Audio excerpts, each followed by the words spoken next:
All right, good morning, everybody, and welcome to week number 3. That is right, week number 3 of your 9410 class, which is your cultural heritage class. As always, I'm your professor, Dr. J.S.K. Austin, and we are going to talk a little bit today about state of the course updates, and then we are going to talk about APA, because I'm going to share 2 common APA mistakes that I have students make every single semester, even when I try to warn them not to make these mistakes. So, it would be a dream come true for me if absolutely no one makes these mistakes. And you are going to, I will be checking, by the way, for proper APA usage in your first written assignment, your first paper assignment, I should say, which is going to be your visit to a heritage site and then reflection. I will be looking, you will need to cite sources, and I will be looking for proper APA usage, okay? I'm not just looking for you to just write about your experience without citing the literature. Yes, you're in grad school, you need to cite literature, okay? Or cite some literature, or cite something. You know what I'm saying? But don't just shoot from the hip. That's not how graduate school really works. Anyway, all right, let's talk about a few things here first with state of the course updates. First of all, as I just noted, you do have your visit to a cultural heritage site or resource. You need to get that done. Excuse me, I'm sorry. That will be due in about a week and a half. A week and a half. It will be due a week from Sunday. So you've got your prompt here. Read over that prompt. I don't like providing sample papers, but in this class I do it because this is a class that I built from scratch. So, you know, I do have to have that option for, I think I do have to have that option for sample papers, because that does allow for people to, you know, kind of, if what I'm saying isn't clear, then it does allow for people to say, okay, has somebody else done this before? And if so, what did they do? And you can see from a sample paper what somebody previously had done. Okay, so that is how all of that works. You do have a rubric. Please pay attention to the rubric, because that is how you're going to be evaluated. All right. And it does say must be written in APA style. That is a giveaway. If you are told to use a citation style, that means you cite things. So, with that said, yes, I do not want any submissions that do not cite any literature. And you will see in the sample paper, which I will pull up now, that there is indeed a references list. Once I find it. Okay, here we go. Boom. See, so as you can see, a references list. There are not a bunch of references. You don't need a bunch of references, but you should be building on some sort of previous knowledge. So that is what I am going to say about that. And aside from that, everything really just seems to be going pretty well. You all are, everyone's pretty much doing the expected amounts and the expected quality on the discussion prompts. If you did get dots and points on the discussion prompt, then I believe that I would have told you, or I did tell you exactly what you needed to do to bring your score up, and go ahead and do that, and you won't have problems going forward, okay? We do have a sync session, because today is the first day of February, at least that's when I am recording. So we do have a sync session later in February, February 22nd, but we have a little ways to go before that. So yes. So that is pretty much it for the state of the course updates. Again, if you are interested in doing some sort of heritage project instead of doing the final paper, please let me know. I will be more than happy to work out something with you so that you can get credit for some sort of heritage project. I would love for you to do something that can benefit somebody else. All right, and I think that's it. Let's talk a little bit about APA. All right, now. Okay, now, what is this? Okay, now, even though I don't want to assume, I do think that pretty much all of my students have heard of the Purdue OWL if they are millennials or Gen Z.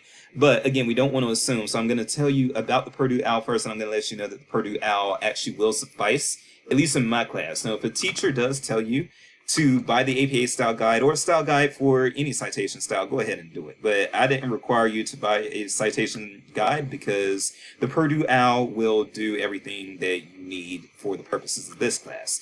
So if you have not heard of the Purdue OWL before, it is a citation resource run by Purdue University. And it is free and it is easy to find. So if you do Purdue OWL APA, that is going to send you here. and you get this little introduction and everything, and then you also get some formatting and style guide stuff. We are currently on the 7th edition of APA. So let me tell you about 2 common APA mistakes that I know some people are going to make, but I am hoping that you only make them one time. And if you watch this video, you shouldn't make them at all. But the videos are optional, and I don't make the videos mandatory even for this. I just tell people, I warn people, don't overestimate your abilities in APA, but it's up to them whether they decide, okay, I think I know APA enough, I don't care what Dr. J says, or Dr. J is saying that there are 2 common mistakes in APA, so maybe I should listen, see what those mistakes are, and try to avoid them. I am hoping that you all are doing the latter, and in fact, if you're watching this video, you probably are doing the latter. Now, I will say for those of you who have had me before, you've already heard this, you don't need to hear it again. If you know what you're doing, you can go ahead and stop the video now. But if that doesn't apply to you, then yes, let's talk about those 2 common mistakes. The first common mistake, and I was talking specifically, when I talk about this stuff, I am talking specifically about reference lists. I'm not talking about in-text citations, but when you talk about reference lists, there are 2 basic mistakes, or 2 common mistakes. The first being, you never, in APA for a reference list, you never write out the author's given names, their first and middle names, only their last name. You initial first and middle names, okay? And I have people do this every single semester. I guess they assume that if you're only giving initials, and that's all you had in the first place. Now, that's not the case. It's just that APA tells you to just do the initials for the first and middle names and only write out the last name. So even if you know that my name is Jason Kelly Austin, you are not going to write out Austin, comma, J period, K period.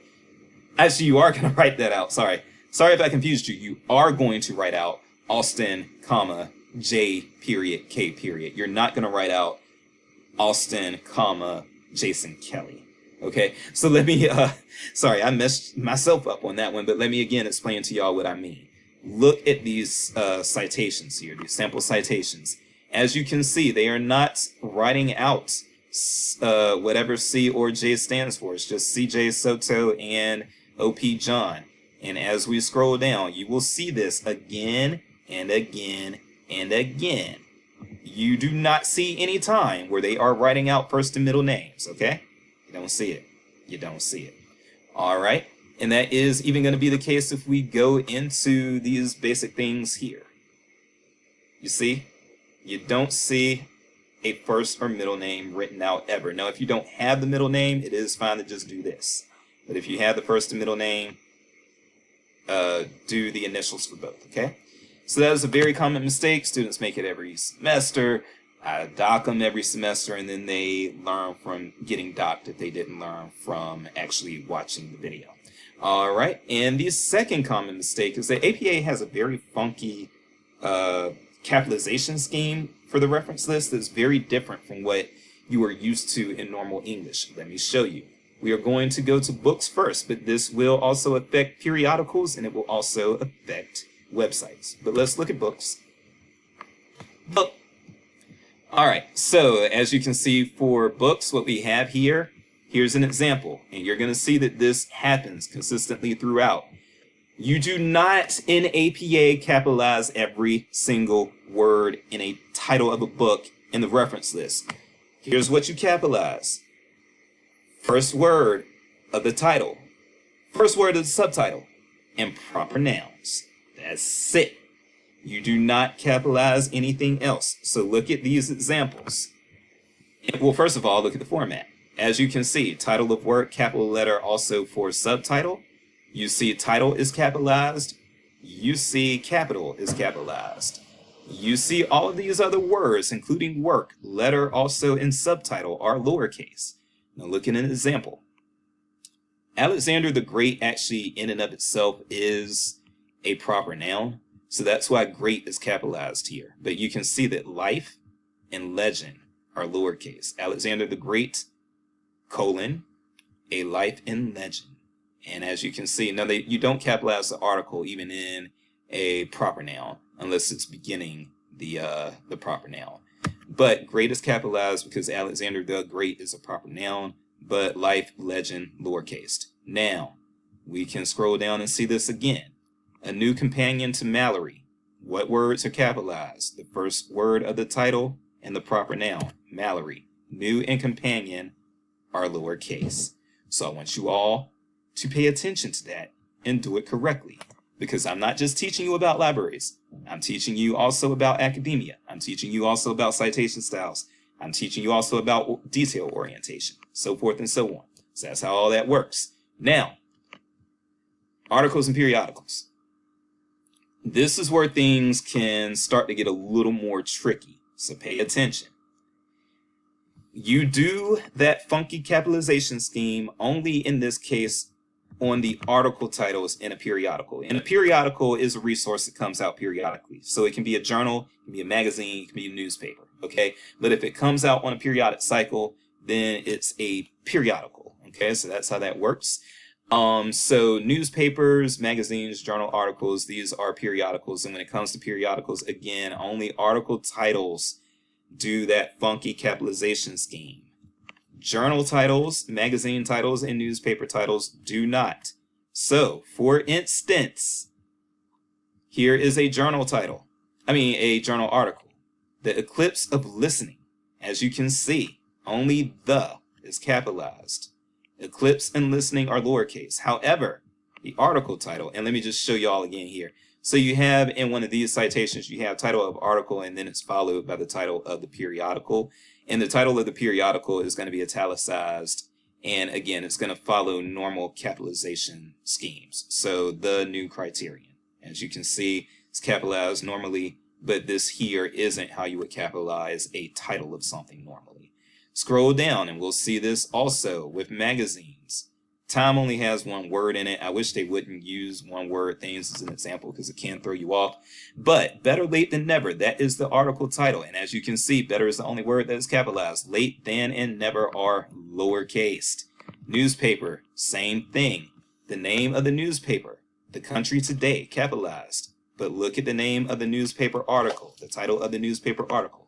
Calls made to strengthen state energy policies. The only word that is capitalized is the word calls, the word that starts the article. So you do not capitalize anything else except for a subtitle or a proper noun.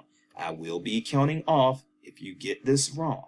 Okay, and we have one more thing to show, and that's going to be websites, which has another funky thing going on. One moment.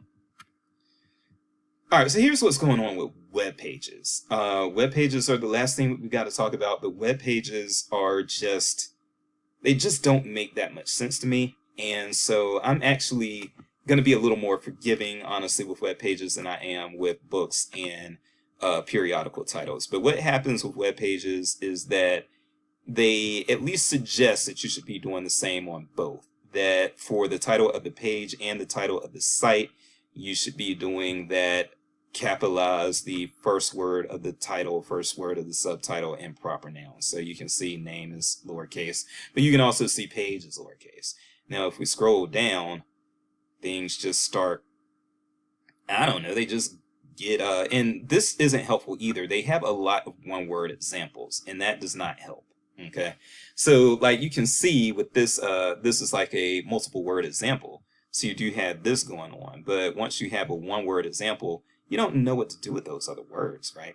So that's something that kind of irks me. And then like Wikipedia, another one-word title, so that can be very confusing. But again, try to follow that format. And what you can do also if you are uncertain, after you have finished your work, what you can do after you have finished your citations is you can go to the online writery right here.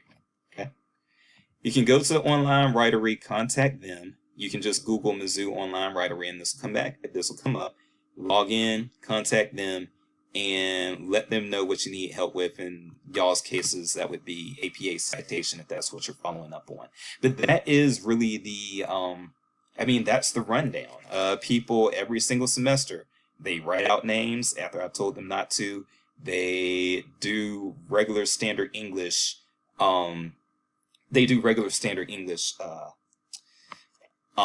capitalization even when I tell them not to. Now, I get that the videos are optional. I get that.